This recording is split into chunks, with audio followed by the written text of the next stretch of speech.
नमस्कार साथियों, स्वागत है आप सभी का अंकित इंस्पायर्स इंडिया पर। मैं हूं अंकित अवस्थी। साथियों, हाल ही में बांग्लादेश ने कुछ अपनी महत्वाकांक्षाएं पब्लिकली व्यक्त की हैं और उन महत्वाकांक्षाओं में वो अपने साथ पाकिस्तान को लिए आगे बढ़ रहा है।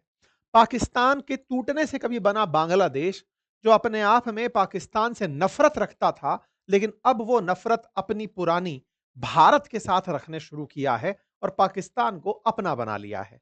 उसे वापस से पाकिस्तान में अपना प्रेमी नजर आने लगा है और पाकिस्तान के साथ मिलकर अपनी पुरानी महत्वाकांक्षाओं को, अब ये पुरानी पुरानी मैं बार बार क्यों बोल रहा हूं, आपको ये तो ज्ञात होगा ही कि भारत के विभाजन से पाकिस्तान निकला था, भारत से पाकिस्तान निकला था।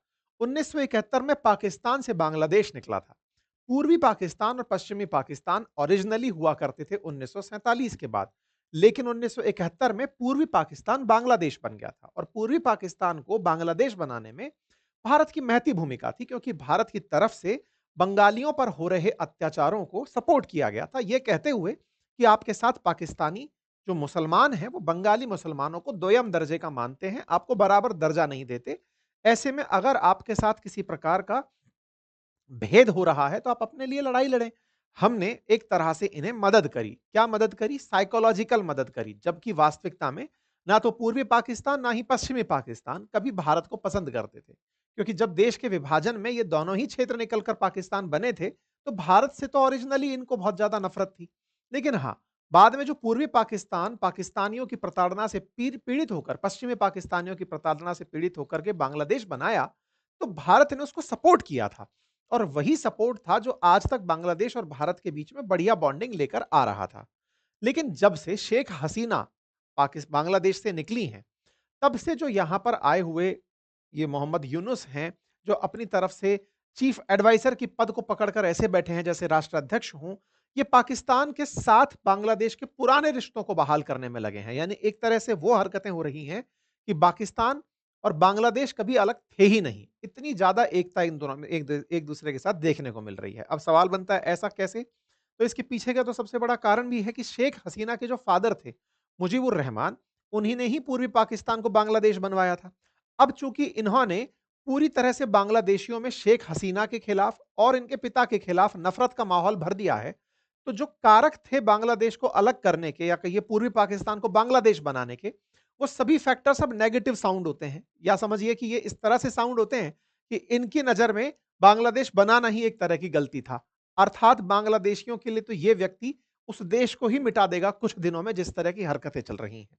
खैर, अभी हम इतनी बातें कर क्यों रहे हैं? असल मायने में इस समय पाकिस्तान में बांग्लादेश में पाकिस्तान के एक 4 स्टार जनरल यात्रा पर हैं। ये हैं वो सेना के जनरल। अब आप पूछेंगे ऐसे तो कोई ना कोई तो आता ही रहेगा, इसको कवर करने की क्या जरूरत है? ये जो व्यक्ति इस समय यात्रा पर है ना, ये आसिम मुनीर की जगह लेगा। अर्थात आसिम मुनीर जब रिटायर होंगे, तो पाकिस्तान की सेना में सीनियर मोस्ट ऑफिसर्स में से ये हैं। यानी कि आज जो आसिम मुनीर का ओहदा है वो इनका होगा आने वाले टाइम में। ये बांग्लादेश की यात्रा पर हैं और इनके साथ में चीफ एडवाइजर का मिलना इस बात को दर्शाता है कि डाउन द लाइन जो तैयारियां चल रही हैं, उनकी आपस में बातचीत हो रही है। ऐसे में जो विवाद उठा, वो इनके द्वारा एक पुस्तक के भेंट करने पर उठा, जिसका नाम आर्ट ऑफ ट्रुअम्फ है। अब इस पुस्तक के अंदर ऐसा क्या है जिसके चलते सारा विवाद उठा? इस पुस्तक में ऐसा क्या है कि ये भारत में अखबारों की हेडलाइन बन गया? ऐसा क्या इनके द्वारा इन्हें ऑफर किया गया जिससे भारत को नाराजगी हुई? आज के सेशन में हम उसी बात का जिक्र कर रहे हैं। अगर आप इस पुस्तक को ध्यान से देखें तो इसके कवर पर एक इमेज बनी हुई है। ये इमेज अगर मैं आपको अलग से दिखाऊं तो ये कुछ इस तरह से दिखाई पड़ती है। प्रथम दृश्यता ये कोई आर्ट जैसी लगती है, कोई पेंट जैसा लगता है कि कोई पेंटिंग की गई है। कुछ वैसी फीलिंग आपको यहां पर आती हुई दिखती है, जिसमें कुछ लोग आपको दिखाई देते हैं और पीछे कोई चित्रकारी दिखाई देती है। लेकिन जब इस चित्रकारी को गहराई से और गहनता से देखने का प्रयास करते हैं, तो ये चित्र ग्रेटर बांग्लादेश की संकल्पना है। अब ये ग्रेटर बांग्लादेश क्या है? आपको याद होगा, एक बार भारत की तरफ से मैप जारी हुआ था अखंड भारत का। ऐसे ही इजराइल ने ग्रेटर इजराइल का मैप जारी किया था। ऐसे ही बांग्लादेश का अपना सपना है ग्रेटर बांग्लादेश। अब उस ग्रेटर बांग्लादेश में क्या शामिल है? आप में से जितने भी लोगों ने अब तक बांग्लादेश का मैप देखा है, वो ऐसा तो बिल्कुल नहीं है। तो ये जो चित्र दिख रहा है, ये बांग्लादेश का ओरिजिनल ना होकर के संकल्पना वाला पार्ट है। तो बोले ये पूरा कब होगा? जब ये क्षेत्र इसके पास और होंगे। ये कौन से क्षेत्र हैं? बांग्लादेश तो 3 तरफ से भारत से घिरा हुआ है। तो जी हाँ, बांग्लादेश में भारत के हिस्सों को मिलाकर के ग्रेटर बांग्लादेश बनाने की कल्पना ही ग्रेटर बांग्लादेश है। अब इस बात को और गहराई से समझते हैं कि ये इस तरीके का जो दुस्साहस किए जा रहे हैं, उसके पीछे असली वजह केवल शेख हसीना का भारत में शरण लेना है, या वास्तविकता में ये प्रो पाकिस्तानी थे। इनके अंदर की जो अंदर की कुंठा थी, वो केवल इनके नाम पर बाहर आ रही है। असल में पूरा प्रोपेगेंडा ये पाकिस्तान का ही चला रहे हैं। तो ग्रेटर बांग्लादेश की कहानी की शुरुआत कैसे होती है, अब उस पर चलते हैं। जैसा कि आप जानते हैं कि बांग्लादेश में जब शेख हसीना को हटाया गया, वहां के छात्रों के विद्रोह के रूप में जो तख्ता पलट हुआ वहां पर एक तरीके का, और वहां पर इन्हें चीफ एडवाइजर बनाकर सरकार का बिठाया गया, उसके बाद इन्होंने आते ही पाकिस्तान के साथ मित्रता शुरू कर दी। आप सोचिए, 1971 में कभी पूर्वी पाकिस्तान से बांग्लादेश बना था, तब से इन दोनों के बीच कभी बातचीत ही नहीं हुई थी, या फिर ये कहिए कि दोनों के बीच में कोई व्यवहारिक रिश्ते, डिप्लोमेटिक रिलेशंस नहीं बने थे। लेकिन बांग्लादेश ने जैसे ही मोहम्मद यूनुस को देखा, वो शहबाज शरीफ के साथ मिलकर के डायरेक्ट ट्रेड को लेकर सहमत हो गए। ये इन दोनों के बीच में 1971 के बाद पहली बार हुआ था।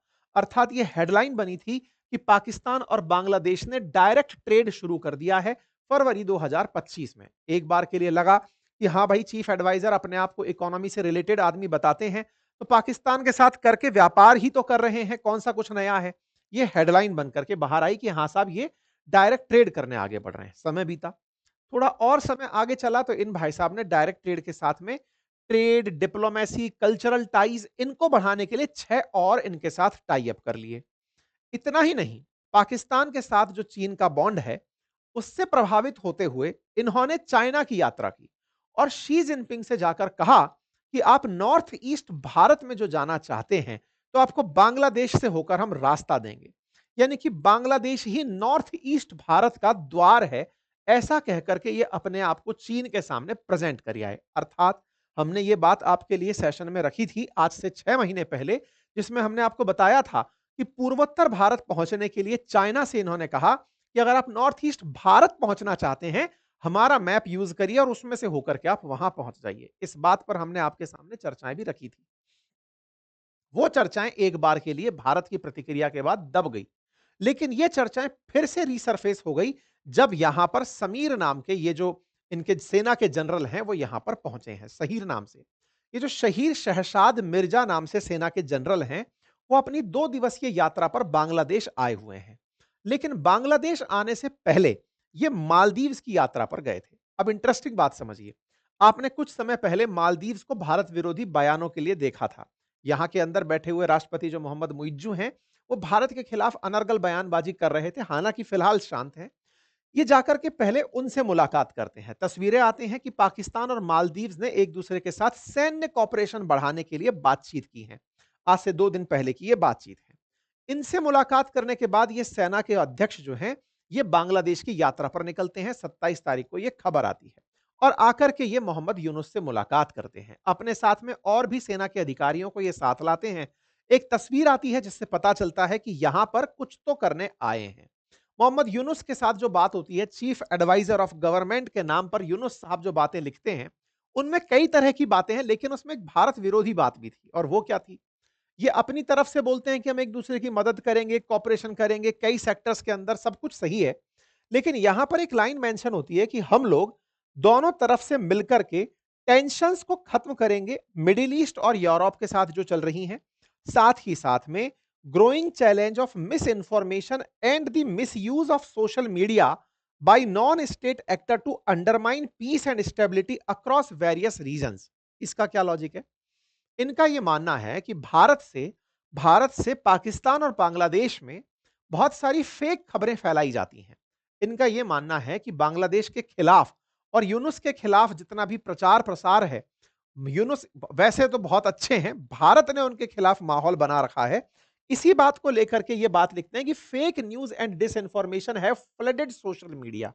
टेक्निकली ये भारत के खिलाफ इस तरह की बातें रख रहे थे। अर्थात इनका मानना है कि जो फेक न्यूज है, जैसे ये पहले भी बोल चुके हैं इसी अक्टूबर के महीने में कि बांग्लादेश में हिंदुओं के खिलाफ कोई हिंसा नहीं थी, ये तो फेक न्यूज के चलते माइनॉरिटीज की हिंसा को जबरदस्ती सरफेस कर दिया जाता है। यानी बांग्लादेश ने अब माइनॉरिटीज पर हो रही हिंसा को केवल फेक न्यूज करार देकर साइडलाइन करना शुरू कर दिया है। ठीक है साहब, ऐसे में पाकिस्तान से ये मदद चाहते हैं कि तुम भी बेटा हमारे साथ मिलकर के नैरेटिव वॉर खेलो। ये तो बात हुई एक। दूसरी बात क्या हुई, हाल ही के समय पर बांग्लादेश का जो व्यापार भारत के कोलकाता पोर्ट से हुआ करता था, उस पर हमने कुछ रोक लगाई थी। हमने ये कहा था बेटा तुम यहां से माल नहीं बेचोगे। पाकिस्तान ने इसे एज एन अपॉर्चुनिटी दिया और अपॉर्चुनिटी के रूप में उनसे कहा कि बांग्लादेश चाहे तो कराची के रास्ते अपना माल एक्सपोर्ट कर सकता है। अब जैसे कराची तो पड़ोस में हो, मूर्खों की बात देखो, डील क्या हुई है। डील ये हुई है कि बांग्लादेश का चिटागोंग पोर्ट था, वो चिटागोंग पोर्ट हो या फिर ये पोर्ट जो हमारे बंगाल के बगल में, जो मतलब कोलकाता जो बंगाल का पोर्ट है, उससे पहले ट्रेड किया करता था। इंटरनेशनल ट्रेड के लिए कार्गो फैसिलिटीज हम यहां से उपलब्ध कराते थे। इनको क्या ऑफर किया गया है? इनको ऑफर किया गया है कि आप लोग अपना माल यहां से नहीं भेज पा रहे हो, कोई बात नहीं, आप कराची पोर्ट से भेज देना। मतलब आप सोचकर देखिए कि इनको ऑफर दिया गया कि पहले आप यों चलते हुए आओ, घूम घाम के कराची पोर्ट पर आओ, फिर यहां से अपना माल आगे भेज दो। जब यहां तक ही कोई सामान ले आएगा तो वो आगे नहीं भेज देगा, लेकिन कराची पोर्ट पर इनको ऑफर दे दिया गया है। अब आप पूछेंगे ऐसा क्या ऑफर हो सकता है? तो देखिए क्या है, अगर बांग्लादेश से माल मिडिल ईस्ट जाना है या बांग्लादेश से माल यूरोप तक जाना है, तो टेक्निकली इतना दूर का ट्रैवल करने से बेहतर होगा कि आप कराची में ही अपने माल को रख लें, पोर्ट ऑन कॉल फैसिलिटी का लाभ ले लें, माल को स्टॉक में रखें, अब हमारे माल के साथ आप उसे आगे भेज दें। जैसे नहीं होता कि बहुत सारा माल एक जगह इकट्ठा हुआ, वहां से किसी और के माल के साथ में आपका माल आगे भेज दिया, तो बोले आप हमारे साथ मिलकर के व्यापार कर लें। ये ऑफर इनको दिया गया कल कि आप एक काम करिए, हम आपके लिए कराची पोर्ट खोल रहे हैं क्योंकि इंडिया ने आपके साथ कोलकाता पोर्ट बंद कर दिया है।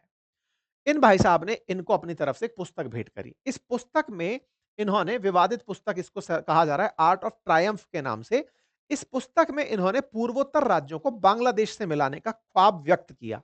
इस पुस्तक के कवर पेज पर कुछ इस तरह की तस्वीर बनी थी। असल में बांग्लादेश का मैप तो ये है जो आप देख रहे हैं, ये मैप है।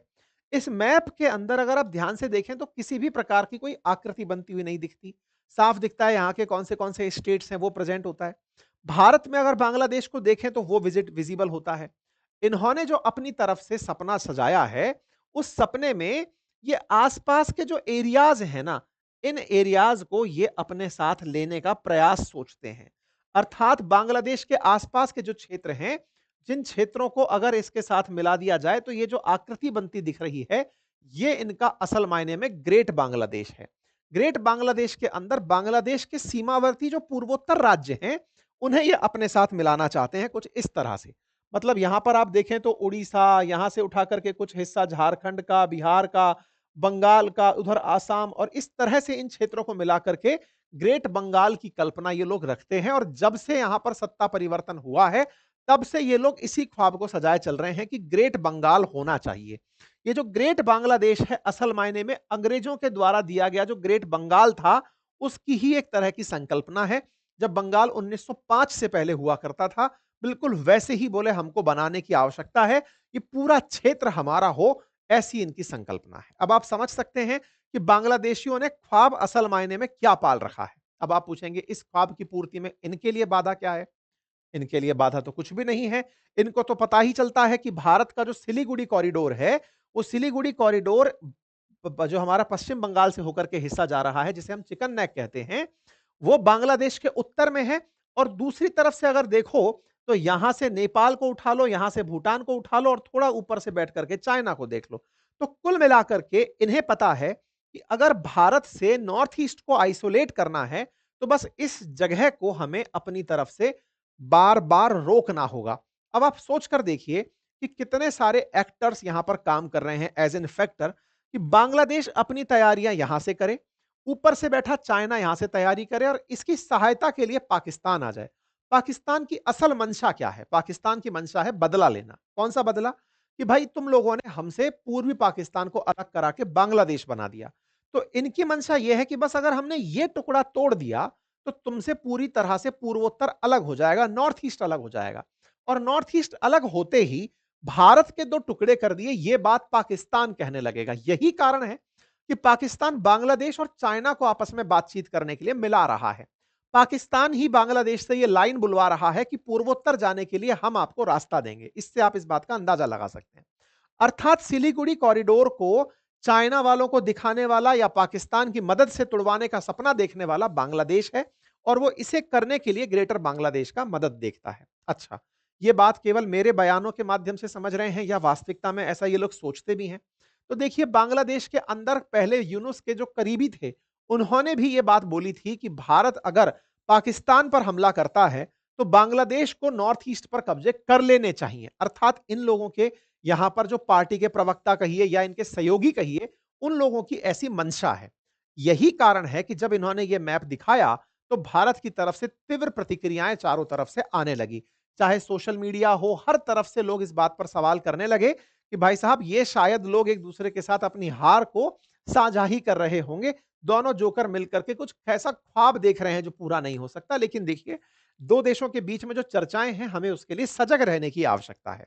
अब ये तो चलो एक फोटो के ऊपर बयान हुआ, लेकिन बांग्लादेश की भारत विरोधी हरकतें चल क्या रही हैं, अब आप उसकी तरफ चलिए। एक और हरकत मैं आपको बताता हूं। देखिए, इस पुस्तक में क्या है, पहले तो मैं वो बताता हूं। देखो, शेख हसीना बांग्लादेश से जब निकली थी, तो निकलने से पहले कुछ घटनाएं हुई थी, जिसमें छात्रों का प्रोटेस्ट हुआ था। छात्रों ने शेख हसीना के खिलाफ प्रोटेस्ट किया था। उस प्रोटेस्ट की तस्वीरें हैं, ताकि लोग कभी ये ना भूलें कि शेख हसीना को क्यों हटाया गया। इस पुस्तक को बनाया इस तरह से गया है, जिसमें जितने भी प्रकार की दीवारों पर हुए प्रोटेस्ट की तस्वीरें थी, उन सबको उकेरा गया है और ये तस्वीरें अब बांग्लादेश हर किसी को दे रहा है। अर्थात बांग्लादेश अपने आप को उस तरह से दिखा रहा है कि फिर कभी शेख हसीना नहीं आएंगी। ये हर जगह जिससे भी मिल रहे हैं, उसको ये पुस्तक दे रहे हैं। चाहे ये एम्बेसडर हो जर्मनी के, फिर चाहे ये ब्राजील के लूला हो, फिर चाहे ये चीफ एडवाइजर जो हैं वो अपनी तरफ से जिबूती के प्राइम मिनिस्टर हों, है ना? ऐसे ही ये रोम के रॉबर्ट, जो ये तमाम लोगों को जहां-तहां देख रहे हैं, ये पुस्तक देते हुए दिख रहे हैं, इंक्लूडिंग कनाडा के जो पहले प्रधानमंत्री थे ट्रूडो, उनको भी ये पुस्तक दे चुके हैं। अर्थात जहां जा रहे हैं, चाहे वर्ल्ड बैंक के अंदर बग्गाजी हो, सबको ये पुस्तक पकड़ा रहे हैं, ताकि बांग्लादेश की मंशा सबको दिखे और बांग्लादेश ने कैसे नया बांग्लादेश बनाया, वो सबको पता चले। इस तस्वीर को आप यहां से देख सकते हैं कि कैसे इन्होंने इस बात को पाकिस्तान के प्रधानमंत्री को भी सौंपा था, लेकिन तब यह बयान नहीं चर्चा में आया था कि यहां पर मैप कौन सा लगा हुआ है। ठीक है, फिलहाल इस मैप के कारण चर्चा आई और मैप से ज्यादा इंटेंशंस के कारण चर्चा आई। इंटेंशन की क्या कहानी है? असल मायने में बांग्लादेश के अंदर तुर्की का एक एनजीओ सक्रिय हुआ और उस एनजीओ ने बांग्लादेश के अंदर जो यूनिवर्सिटीज हैं, विशेष रूप से जो ढाका यूनिवर्सिटी है, उनके हॉल में इस ग्रेट बंगाल के पोस्टर को प्रमोट करना शुरू किया। इस बात पर भारत सरकार से भी सवाल पूछा अपोजिशन ने कि क्या आप लोगों को यह बात पता है? ये जुलाई की बात हो चुकी है कि इस तरह का प्रोपेगेंडा बांग्लादेश में चल रहा है। तो भारत की तरफ से यह कहा गया कि बांग्लादेश सरकार की तरफ से जो फैक्ट चेकर वेबसाइट है बांग्ला फैक्ट, उसने कहा है कि ऐसा कोई भी एविडेंस हमें नहीं मिला है। खैर, भारत सरकार इस बात से विदित तो है कि बांग्लादेश किस तरह से भारत विरोधी इस समय तरीके अपना रहा है और पाकिस्तान से मिलकर क्या-क्या सोच रहा है। अभी मैं एक हालिया नमूना आपको और दिखाता हूं। देखो, इस आदमी को पहचानो, इसका नाम है जाकिर नाइक। अब ये जाकिर नाइक कौन है? जाकिर नाइक असल में खुद को इस्लाम धर्म का प्रचारक बताता है और ये इस्लामिक रिसर्च फाउंडेशन नाम से एक संस्था चलाता है। अपने द्वारा भड़काऊ और विवादित बयान देने की वजह से भारत, बांग्लादेश, कनाडा सब जगह पर यह बैन कर दिया गया था। इसके द्वारा एक पीस टीवी नाम से चैनल, पीटीवी नाम से चलाया जाता है। हुआ कुछ यूं कि भारत सरकार ने इस पर यूएपीए एक्ट के तहत इसके आईआरएफ को बैन कर दिया था। अब हमने इसके ऊपर unlawful activity prevention act UAPA क्यों लगाया था? इसकी कहानी शुरू होती है 2016 से। असल में ये रहता मुंबई में था और यहां से बैठकर भाषणबाजी करता था। हुआ ये कि ये जब भारत में था, तो इसके जो बयान थे इस्लाम को प्रवर्तन के लिए और लोगों को मोटिवेट करने के लिए, इस्लाम में लाने के लिए, उनको रेडिकलाइज करने के लिए जो बयान दिए जाते थे, उससे प्रभावित होकर के कुछ आतंकियों ने बांग्लादेश के अंदर धमाका कर दिया। ढाका में एक धमाका होता है और उस धमाके में लगभग 29 लोगों की जान चली जाती है। उन आतंकियों में से एक आतंकी पकड़ा जाता है और जब वो पकड़ा जाता है, तो वो ये कबूल करता है कि मैं जाकिर नाइक के बयानों से प्रभावित होकर के ये हमला किया। बांग्लादेश सरकार ने हमें ये जानकारी दी, 2016 की बात है ये। जब जानकारी दी, तो भारत ने तत्काल प्रभाव से जाकिर नाइक पर शिकंजा कसा कि भाई, तुम्हारी वजह से वहां दिक्कत हो रही है, तुम्हारे ऊपर हम कार्रवाई करेंगे। तो भारत ने इसके ऊपर आतंकियों की तरह ही यूएपीए एक्ट के तहत धाराएं लगाई। इस बात को देखते ही ये भारत से तुरंत भाग करके सऊदी अरब चला गया और सऊदी अरब से भागकर इसने मलेशिया में शरण ले ली। 2017 में मुंबई की जो एनआईए कोर्ट है, उसने भी इसके खिलाफ गैर जमानती वारंट जारी किया। 2019 में मुंबई की स्पेशल कोर्ट ने इसके खिलाफ गैर जमानती वारंट जारी किया। ईडी ने भी इसके खिलाफ मनी लॉन्ड्रिंग का केस लगाया। और जो इसका इस्लामिक रिसर्च फाउंडेशन नाम का एनजीओ है, उसके ऊपर भी कई प्रकार की गड़बड़ियों का वो लगा कि हाँ भाई, इसने कई तरह की गड़बड़ियां की हैं। इसके चलते इसे भारत में बैन कर दिया गया और इसे अंतर्राष्ट्रीय रूप से वांटेड डिक्लेयर करा दिया गया। दुनिया भर में अब इसके बारे में यही है कि भाई, इसको इस देश में नहीं आना चाहिए, इंक्लूडिंग बांग्लादेश, कनाडा, भारत, सब जगह इसको मोस्ट वांटेड घोषित कर दिया गया। लेकिन ये भारत से निकलकर सऊदी अरब के रास्ते मलेशिया पहुंचा और वहां से इसने अपना ये प्रीचिंग जारी रखी। आज इसे एज ए प्रीचर और रेडिकल इस्लामिस्ट के रूप में इनवाइट किया जाता है दुनिया भर के देशों में बयान देने के लिए। इसका एक नमूना लाहौर में आप देख सकते हैं, जो इसी साल हुआ अक्टूबर में। और लाहौर में आप इसको प्रधानमंत्री के साथ बातचीत करते हुए देख सकते हैं। इसका प्रोग्राम था कि तुम रेडिकल इस्लाम को प्रमोट करो, इस्लामिज्म के लिए लोगों को प्रमोट करो। ओके साहब, ऐसे में अब सोचो कि पहले ये पाकिस्तान जाता है और पाकिस्तान सरकार इसे कहती है कि अब तुम्हें बांग्लादेश जाना चाहिए। अब समझिए, देखिए, हमला बांग्लादेश में हुआ था 2016 में। बांग्लादेश के कहने पर भारत ने इसको बैन किया था, लेकिन आज वो खुद बांग्लादेश इसे अपने यहां बुला रहा है। क्यों? क्योंकि पाकिस्तान ने जाकिर नाइक का शो करा लिया। तो अब इसे पाकिस्तान के कहने पर बांग्लादेश भेजा जा रहा है। अब ये बांग्लादेश आएगा और ये 9 साल बाद, 2016 के बाद 2025 में ये 1 महीने के लिए अपने शो करने बांग्लादेश में आ रहा है। जाकिर नाइक इसे बुला रहे हैं। आप सोचकर देखिए, इतने साल से बैन चल रहा व्यक्ति अब बांग्लादेश में फिर से आ रहा है और यहां पर आकर के इसे रेड कारपेट वेलकम मिलेगा और ये ढाका के अंदर 9 साल बाद लौट करके अब अपनी प्रीचिंग्स देगा। तो आप सोचकर देखिए, जिसके चलते हमने बैन किया था, अब वहां बैठ करके ये भारत विरोधी बयान देगा। और इस तरह के जो बयान होंगे, ये पाकिस्तान और बांग्लादेश की शह पर भारत के खिलाफ लोगों को भड़काने के लिए होंगे, इस्लाम के नाम पर लोगों को भड़काने के लिए होंगे। और उनमें से कई इसके बयान ऐसे होंगे जो भारत के साथ जो सीमा लगी हुई है बांग्लादेश की, उन जगहों पर किए जाएंगे। इतना ही नहीं, इसके साथ साथ ये महाशय और एक काम कर रहे हैं, और वो क्या है? सोचकर देखिए कि पीस टीवी बांग्लादेश में बैन थी, अब वो काम वो फिर से ओपन होगा और वो चलने लगेगी। ऐसे ही यूनाइटेड नेशंस के अंदर एक डेजिग्नेटेड आतंकी है हाफिज सईद, भारत के अंदर मोस्ट वांटेड है। उसका एक सहयोगी है और उसका सहयोगी का नाम है इब्तिसाम इलाही जहीर, नाम से एक सहयोगी है। बांग्लादेश ने हाल ही में उसका भी वार्म वेलकम हुआ है। अब आप पूछेंगे, जाकिर नाइक वो इसका हाफिज सईद का सहयोगी है, इससे क्या लेना देना? बोले भाई साहब, ये जो व्यक्ति है, इसका भी काम जाकिर नाइक की तरह लोगों को भड़काऊ बयान देना है। ये जो आपको इब्तिसाम जहीर नाम का व्यक्ति दिख रहा है, ये आपको जाकिर नाइक के साथ भी दिखता है, तो आपको मक्की के साथ भी दिखता है। अब ये मक्की कौन है? मक्की जो 26/11 का मुंबई हमला हुआ था, उसका गुनहगार था। यानी कि ये आतंकियों के सरगना हैं, जो लोगों को प्रीच करके लोगों को भड़काते हैं, उन्हें आतंकवादी बनने के लिए प्रमोट करते हैं और रेडिकल इस्लाम के नाम पर दुनिया के देशों में अशांति फैलाने को प्रेरित करते हैं। इन दिनों चाहे सेना अध्यक्ष आ रहे हों, या फिर जाकिर नाइक आ रहे हों, या मक्की का करीबी ये जहीर आ रहा हो, ये सभी बांग्लादेश में आकर के वो सारे काम कर रहे हैं। एक तरफ बॉर्डर के एरियाज में भारत के खिलाफ जहर को पसारा जाएगा, वहीं दूसरी तरफ सेना के माध्यम से इनका जो ग्रेटर बंगाल का सपना, बांग्लादेश का जो सपना है, उसको देखने का प्रयास कराया जाएगा। तो अब विचार करके देखिए कि इस समय पाकिस्तान किस तरह से भारत के खिलाफ बांग्लादेश को यूज कर रहा है। ये जो व्यक्ति सीधा सा दिख रहा है, दुनिया के सामने चीफ एडवाइजर बनकर के समझदारी का जो रोल प्ले करने का प्रयास कर रहा है, इसके इरादे असल मायने में नेक नहीं है। ये भारत के लिए बहुत ही चिंता की बात है और भारत सरकार को इस पर गंभीरता से चिंतन करना चाहिए। ये थी मेरी तरफ से। आप लोग इस विचार पर क्या सोचते हैं? अपनी राय जरूर कमेंट बॉक्स में रखें। चैनल पर नए हैं तो सब्सक्राइब कर लीजिए और हाँ, हमारे एप्लीकेशंस अपनी पाठशाला और बातें बाजार की, वहां पर कोर्सेज उपलब्ध हैं। अगर आप स्टॉक मार्केट में ट्रेड करना चाहते हैं या म्यूचुअल फंड में निवेश करना चाहते हैं, तो हमारे कोर्सेज को जाकर चेक कर सकते हैं। बहुत बहुत धन्यवाद।